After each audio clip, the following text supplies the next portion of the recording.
비변사 볼게요. 비변사는 비가 대비하다. 변은 이런 변이 있나 할 때 변이에요. 그래서 변을 대비하는 기구가 비변사예요. 그래서 이 비변사가 임시기구에서 상설기구가 되고 그 다음에 최고기구로 됩니다. 어떤 일들을 겪으면서 이걸 알아야 돼요. 그래서 삼포회란을 겪고 임시기구, 을묘외변을 겪고 상설기구, 임진왜란을 겪고 최고기구가 돼요. 그래서 이거를 외구와 있었던 사건 순서를 일단 머릿속에 알고 있어야 되거든요. 그래서 제가 두 문자로 했었죠. 스시 삼키삼, 스시를 삼켜라.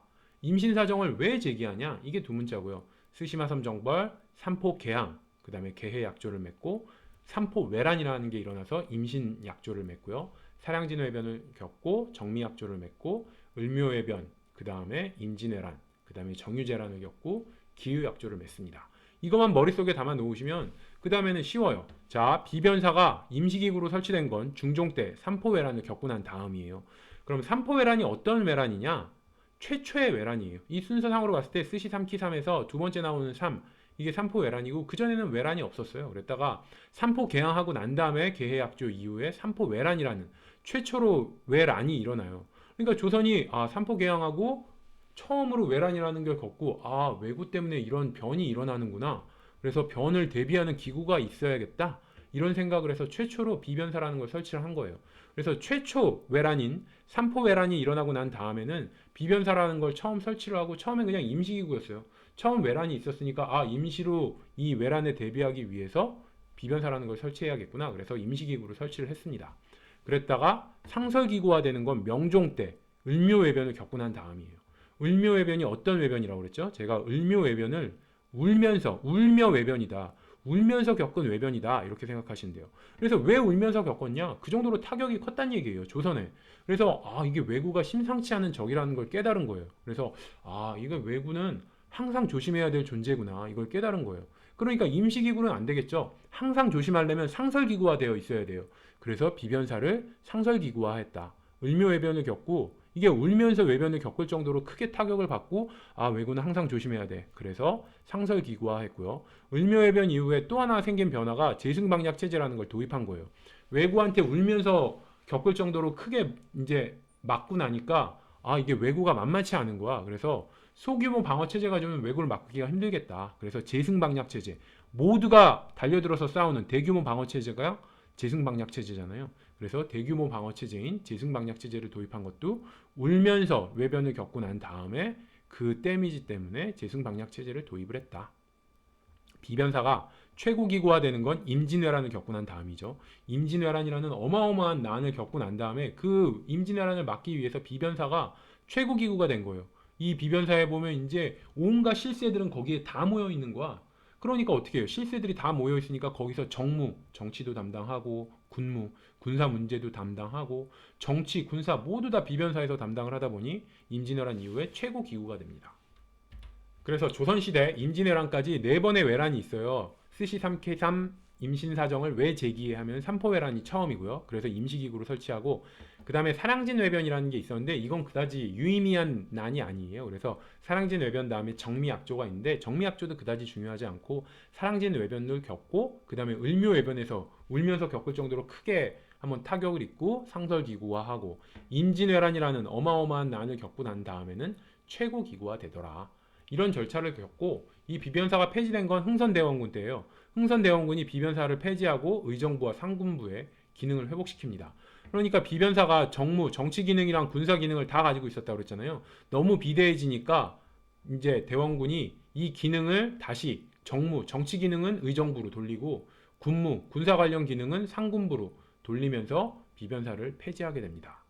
그러면은 이 비변사의 구성원은 누가 있었냐? 잘 나가는 사람들은 다 있었어요. 전현직 정승, 그러니까 삼정승 있었고요. 대제학 있었고요. 원래는 6조죠. 2호 예병 현공. 6조 중에서 공조 판서만 제외한 5조의 판서가 다 있었어요. 그러니까 6조 중에서 공조만 뺀 나머지 5조 판서들이 있었고요. 오군영, 중앙군이잖아요. 오군영 대장 있었고요. 강화 유수 있었고요. 이런 잘 나간 사람들은 다 있었어요. 우리가 좀 눈여겨봐야 되는 건 일단 6조, 원래 6조 중에서 유독 공조만 빠졌다. 이걸 외우기 위해서 공조 판서는 공조 공을 달라는 얘기죠. 공 줘. 그래갖고 공을 주니까 그 공 가지고 가서 노느라 비변사 참여 못했다. 이렇게 생각하셔서 공조는 공 달라고 해서 공 줬더니 나가서 놀다 참여 못했다. 이렇게 생각하시고 좀 특이한 건 강화 유수가 있었죠. 원래 유수는 4개의 유수부가 있어요. 개성, 강화, 수원, 광주 4개의 유수부가 있는데 유독 강화 유수가 여기 비변사에 참가를 했어요. 왜 그랬냐? 강화도의 이 위치가 생각을 해보시면 외적이 서울을 침입할 때 배를 타고 서해로 통해서 들어와요. 그러면 그 서해에 뭐가 있어요? 강화도가 있잖아요. 그렇기 때문에 강화도가 굉장히 좀 중요한 위치예요. 그래서 강화 유수는 비변사에 참여를 하게 됐다.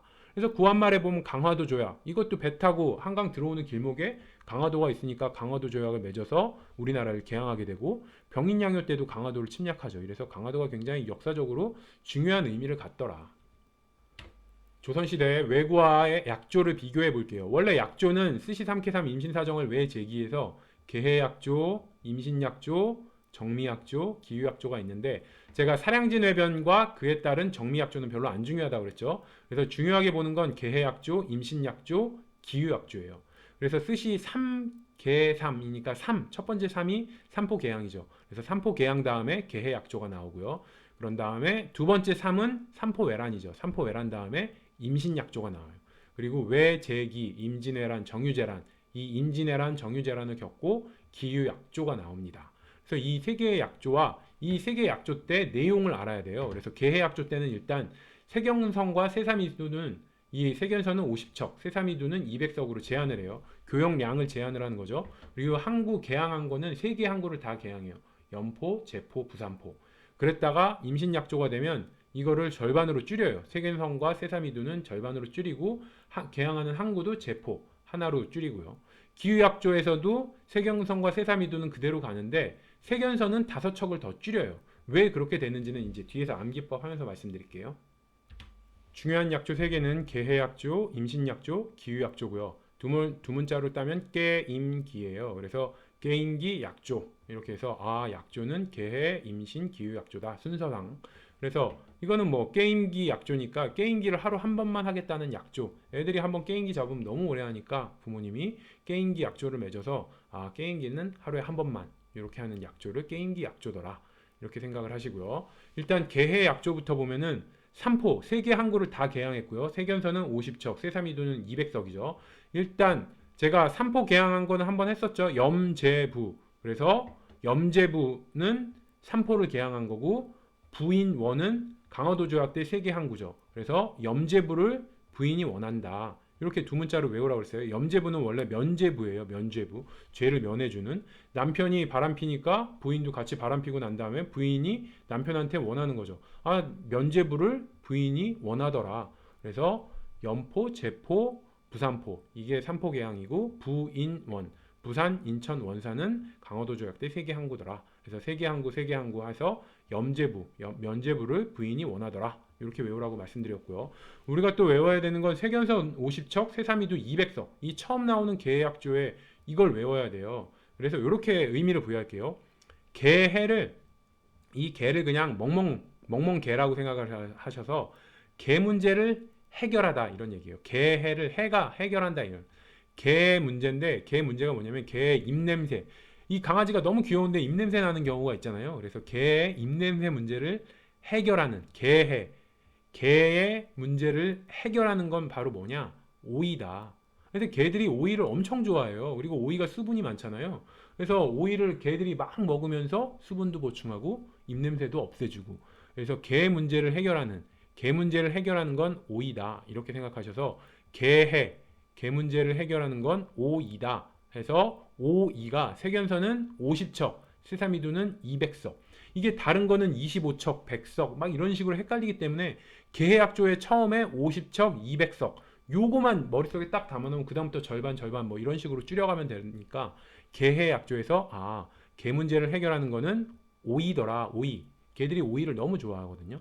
그래서 개 문제를 해결하는 건 오이다. 그래서 세견선 50척, 세삼이두 200석. 요걸 외우셔야 돼요. 계해약조 다음에 임신약조에서는 항구 한 개만 개항하죠. 제포만 개항하고 세견선은 25척, 세삼이두는 100석으로 줄여요. 그 계해약조는 뭐였죠? 50척, 200석 해서 52로 외우라고 했잖아요. 거기서 절반으로 줄어든 거예요. 임신약조는. 일단 개항한 항구가 제포다. 이걸 외우기 위해서 임신, 아이를 갖는 임신 생각하면 임신하면 제포, 모두 포기하다 이런 얘기죠. 임신하면 커피, 술 이런 거 다 포기해야 되죠. 그래서 임신하면 제포 모두 다 포기해야 된다 이렇게 생각하셔서 아 임신약조에서는 제포만을 개항했지 이렇게 생각을 하시고요. 그리고 임신약조는 삼포외란 후에 체결한 거예요. 삼포외란이 어떤 외란이라고 그랬죠? 최초의 왜구가 일으킨 난이라고 그랬죠. 그러니까 왜구가 삼포외란을 일으키고 난 다음에 계약을 체결한 거니까 조선이 아, 이놈들이 난을 일으켜? 이러면서 어떤 뭔가 벌을 줘야 되잖아요. 그래서 어떻게 벌을 줬냐? 개해약조 때까지 원래 50척에 200석이었는데 그걸 절반으로 확 줄여버리는 거예요. 그래서 개해약조 다음에 임신약조에서는 이게 임신약조가 삼포외란 일으키고 난 다음에 체결한 거라서 좀 외구에게 벌을 주기 위해서 세견성과 세사미두를 절반으로 깎았다 이렇게 생각하셔서 5, 2 외우시고 그 50에서 나누기 2 해서 25, 200석에서 100석으로 이렇게 줄이더라. 그리고 항구도 원래 계약조에서는 3개 항구 개항했다가 임신약조에서는 1개 항구로 이렇게 줄이더라. 왜? 임신약조가 삼포외란 다음이라서 아, 최초 외란이 일어나고 난 다음에 이제 벌인 약조기 때문에 이런 식으로 어떤 페널티를 줬다. 이렇게 생각하시고 기유약조에서는 개항한 항구가 부산포를 개항을 하게 되고요. 이 세견선은 20척, 세사미두는 100석으로 그래서 임신약조랑 비교해보면 세사미두는 100석 똑같은데 세견선은 25척에서 20척으로 5척 줄여요. 그래서 이거는 제가 스토리를 이렇게 만들게요. 기유약조는 뭐예요? 임진왜란 다 끝나고 난 다음에 이제 다시 체결한 약조예요. 그러니까 원래 이제 조선에서 그랬겠죠. 그래, 우리 다시 기후 약조를 맺어서 교역은 하는데 항구를 딱 한 개만 개항하겠어. 딱 이러니까 일본 외구 놈들이 이렇게 말하는 거예요. 아, 그럼 제발 부산포를 개항해줘. 이런 식으로 외구가 부탁을 한 거예요. 조선에. 왜? 외구 입장에서는 임진왜란 때 부산포를 통해서 들어오잖아요. 부산포가 그나마 가장 익숙해. 그러니까 자기들이 만약에 항구를 한 개만 개항해, 조선이 한 개만 개항해 준다니까 아, 그럼 제발 부산포를 개항해줘. 이렇게 애원을 하는 거예요. 그래서 조선에서 그래? 그럼 한 개만 개항해 주는데 대신 부산포를 개항해 주마. 이런 식으로. 대신에 이제 조선에서 너희들이 원하는 부산포를 개항해 주니까 세견선은 25척에서 5척만 더 깎을게. 너희들이 원하는 항구를 부산포를 개항해 주니까 대신 세견석은 5척 깎겠어. 이래서 25척에서 20척으로 깎더라. 그래서 5척을 깎았다. 세사미두는 그대로 100석으로 놔두고요. 이런 식으로 스토리를 생각하셔서 아 기후약조 임진왜란 끝나고 난 다음에 맺은 기후약조에서는 외국에게 익숙한 부산포를 개항해주고 그 소원을 들어주는 대신 세견선을 임신약조에 비해서 5척 깎았다. 이렇게 생각을 하세요.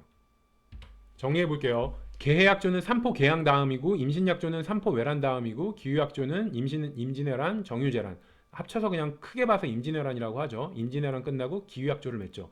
이 뭐 다음에 약조를 맺었는지는 이 두 문자 외우시면 돼요. 스시 삼키삼 임신사정을 왜 제기 여기서 삼포 개항하고 개해약조 삼포 외란 일어나고 임신약조 사량진외변 다음에 정미약조 을묘해변 임진왜란 정유재란 다음에 기후약조 이 두 문자만 외우시면 되고요.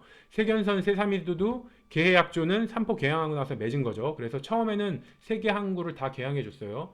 염제부를 부인이 원한다. 이 두 문자로 외우라고 그랬고 그런 다음에 세견선 세사미두 50척 200석 이걸 외워야 된다 그랬죠. 그래서 개 문제를 해결하는 건 바로 5이더라. 그래서 5에서 50척 2에서 200석 이렇게 외우시고요. 임신약조에서는 세견선과 세사미두를 절반으로 줄였어요. 줄인 이유는 삼포외란 다음에 삼포외란 최초로 외구가 난을 일으키니까 거기에 대해서 페널티를 주기 위해서 너희들 이런 식으로 나오면 우리는 이거 줄일 수밖에 없어. 그러면서 세견선을 절반으로 줄여서 25척, 세사미두도 절반 줄여서 100석으로 줄이고 항구도 3개 개항했던 걸 1개, 제포만을 개항했고 제포만 개항한 이유는 임신하면 제포 모두 다 포기해야 된다. 이렇게 생각해서 외우시고요. 임진왜란 끝나고 난 다음에 기후약조를 맺었어요. 항구를 여전히 1개만 개항한다 그러니까 이제 외구 놈들이 그렇다면 제발 부산포를 개항해줘 이렇게 소원을 빌고 그래서 조선이 그래 그럼 너희가 원하는 대로 부산포 해줄게 대신 세견선은 5척 더 깎을 거야 그러면서 임신약조에 비해서 기후약조는 세견선을 5척 더 깎더라